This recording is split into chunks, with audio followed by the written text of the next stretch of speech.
இணைந்து ஜெபிப்போம். ஆண்டவரே இயேசுவே, வறண்ட நிலங்களை எல்லாம் செழிப்பாக ஆக்கியவரே, உம்மை போற்றி புகழ்கிறேன். சோதனைகள் வேதனைகளில் எல்லாம் பலம் தந்து வலுப்படுத்தி உயர்த்தினீரே, நன்றி கூறுகின்றேன்.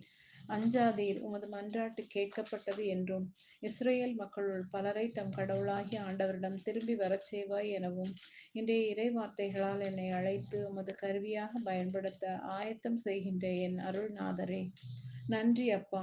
உம்மை என் உள்ளம் தேடவும், உம் சித்தம் எனதாக்கவும், உம் விருப்பம் நிறைவேற்றவும் உமது இரக்கத்தால் கிருபை செய்தருளும். என் பின்னே வாருங்கள், உன்னை மனிதரை பிடிப்பவன் ஆக்குவேன் என்றவரே, என் நடத்தைகள் எல்லாம் உம்மை சார்ந்தவையாக மாற்றும். என் பலவீனமான வாழ்க்கையை எடுத்துவிடும் அப்பா. ஆண்டவரே ஏசையா, உமது துணையாளராம் பரிசுத்த ஆவியை எனக்கு தாரும். அவர் மூலமாக என் வாழ்க்கையை போராடி வெல்ல வல்லமை தாரும்.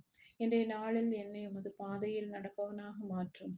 பாவ பாதைகளை மூடிவிடும். ஆசீர்வாதமான பாதையில் நான் நடந்து இறையாட்சியில் பங்கு பெற அருள் தர வேண்டுமென்று இயேசுவின் நாமத்தில் ஜெபிக்கிறேன். ஆமென்.